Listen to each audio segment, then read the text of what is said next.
मेरे प्यारे बच्चे और बच्चियां, जय स्वामीनारायण। हम चैप्टर नंबर 6 देख रहे हैं, मानव संसाधन। मानव संसाधन में आगे थोड़ा बहुत हमने पढ़ा।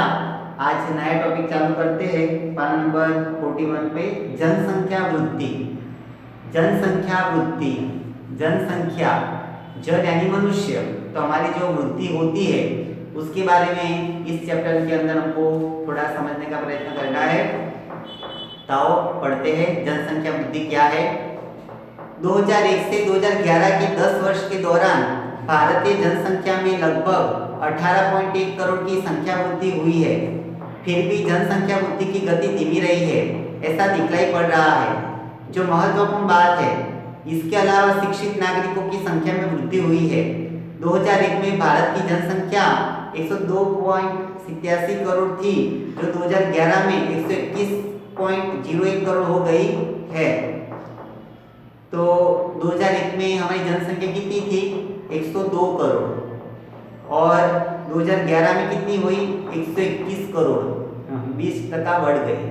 इतनी जनसंख्या 10 साल के अंदर बढ़ गई, क्योंकि हर 10 साल में एक बार हमारा जनसंख्या गिनती होती है। जनसंख्या, केंद्र सरकार जनसंख्या वृद्धि के बारे में चिंतित होने से विविध योजनाओं तथा नीति नियंत्रणों से जनसंख्या वृद्धि को नियंत्रित करने के प्रयास हुए हैं। परिणाम स्वरूप जनसंख्या वृद्धि की दर 1.7% नीचे गई है। दिन प्रतिदिन जनसंख्या की वृद्धि होती है, वो एक चिंता का कारण है। इसलिए भारत सरकार भी चिंतित है कि भाई पब्लिक कितनी बढ़ेगी तो कहाँ से खाना पीना, नौकरी देना, सबको रोजगारी देना, एक प्रश्न तो है। इसलिए वो भी चिंतित है। तो जनसंख्या ना बढ़े ऐसे प्रोग्राम भी अमल में है, और इसलिए उसके परिणाम स्वरूप थोड़ा जनसंख्या वृद्धि का दर थोड़ा नीचे गया है और 1.7% अभी हुआ है। जनसंख्या वृद्धि के कारण, जनसंख्या की वृद्धि क्यों होती है, उसके क्या कारण है, तो इसके बारे में जानते हैं। यहाँ पे एक तालिका भी दिया है, आप तालिका भी देख सकते हो किताब के अंदर, कि 1901 के अंदर सबसे पहले जनसंख्या की गिनती की थी, ठीक है। इसके बाद 1911, फिर 21, बराबर। तो इस तरह से 10-10 साल में किया था, और लास्ट में 2011 में कितना, यहाँ पे देखो ग्राफ कितना हाई चला गया ऊपर। तो ये भी आप देख सकते हो, यहाँ पे हमको पता चल जाएगा कि किस तरह से हमारी जो भारत की जनसंख्या की वृद्धि किस तरह से हो रही है। अभी जनसंख्या वृद्धि के कारण जानने का प्रयत्न करते हैं।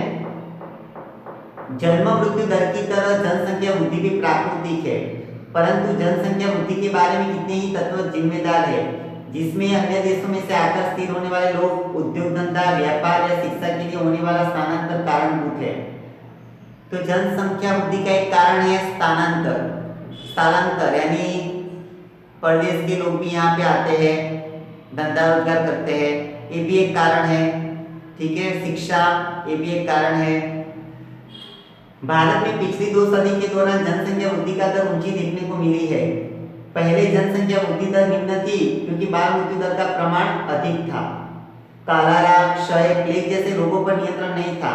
अकाल के समय भूखमरी से मृत्यु होती, डॉक्टर इलाज और दवाई योग्य प्रमाण में नहीं थी, अच्छे मार्ग व परिवहन के तीव्र साधन नहीं थे, इसलिए सगर्भा महिलाओं की मृत्यु का प्रमाण अधिक था। इन कारणों से जनसंख्या वृद्धि दिखलाई नहीं पड़ती थी।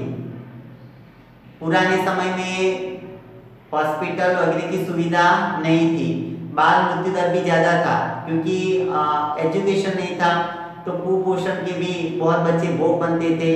फिर अभी जैसे महामारी चल रही है, वायरस आ गए, कितने लोग मर गए।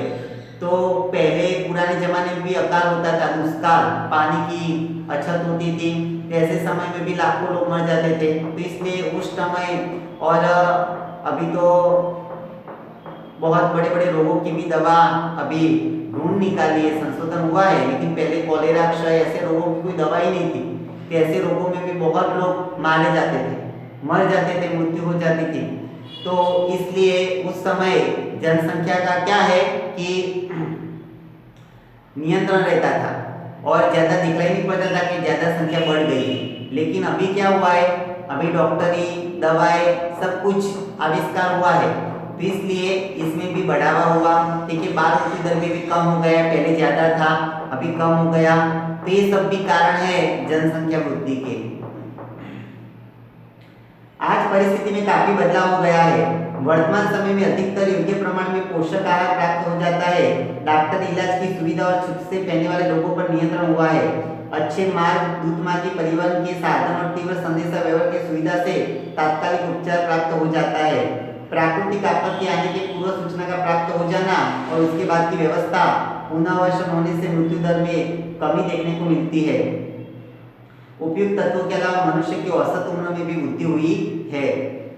तो अभी मैंने आपको बोला कि जैसे समय बीतता गया ऐसे दवाई, डॉक्टर व्यवस्था ये सब आया।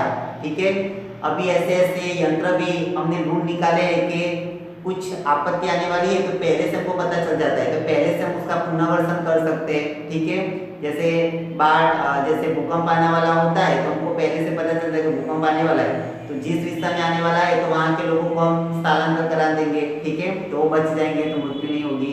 ठीक है, तो पहले कुपोषण का प्रकोप बनते थे, लेकिन एजुकेशन बढ़ गया, एजुकेशन शिक्षा का प्रमाण बढ़ गया, तो भी अच्छा सब लोग खाना पीना भी खाते पीते। ठीक है, तो ये सब की वजह से भी जनसंख्या की वृद्धि होती है और मृत्यु कम होती है।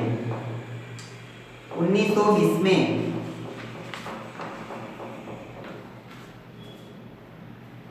औसत उम्र 40-41 वर्ष के आसपास भी आज वह 63-64 वर्ष के आसपास हो गई है। 1920 में सरेराश आयु मनुष्य की 40-41 साल थी, लेकिन अभी मनुष्य 60-65 साल भी जीता है।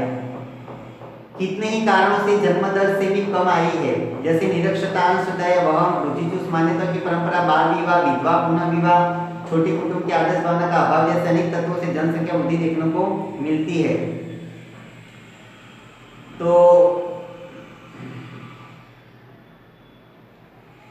और भी बहुत कारण हैं, जैसे छोटा परिवार सुखी परिवार। ठीक है, ऐसा यहाँ पे लिखा है छोटा परिवार सुखी परिवार, ऐसी भावना नहीं हो। पुराने जमाने में तो कई लोगों के बच्चे बहुत सारे थे। ठीक है, हमको पता है बाबा साहेब आम्बेडकर उनके माता पिता के 14वें संतान थे, तो इतने बच्चे सबके घर पे थे, तो कितनी जनसंख्या बढ़े। और पुराने जमाने में ऐसा ख्याल विकसित नहीं था कि छोटा परिवार सुखी परिवार। ठीक है, लेकिन जनसंख्या बढ़ा तो अभी क्या है कि हम दो हमारे दो, तो अभी लिमिट में आ गया। बाकी पहले सबके घर पे बहुत बच्चियाँ थी और मृत्यु का प्रमाण भी ज़्यादा था और डॉक्टर की भी सुविधा नहीं थी, नसबंदी भी नहीं थी। ठीक है, तो ऐसे बहुत सारे कारण थे, इसलिए जनसंख्या की वृद्धि हुई है।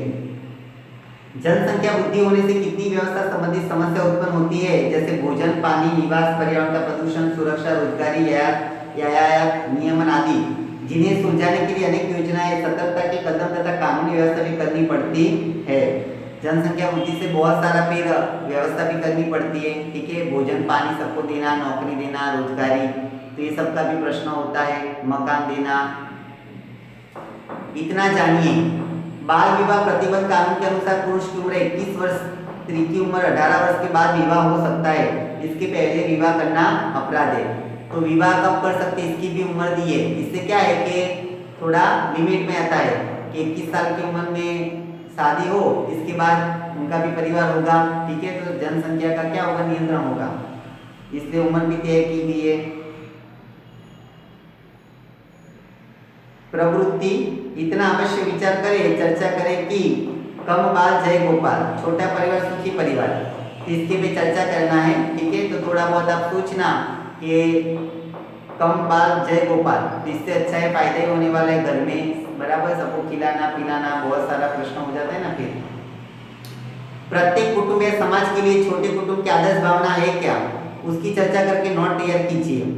ये थोड़ा आपको विचारना है, इसमें कुछ नोट तैयार करने की जरूरत नहीं है। इसमें समाज में व्याप्त अंधश्रद्धा, वहन, रूढ़ियों की परंपरा, निरक्षरता दूर करने के लिए क्या करना चाहिए, चर्चा करवाकर नोट तैयार करें।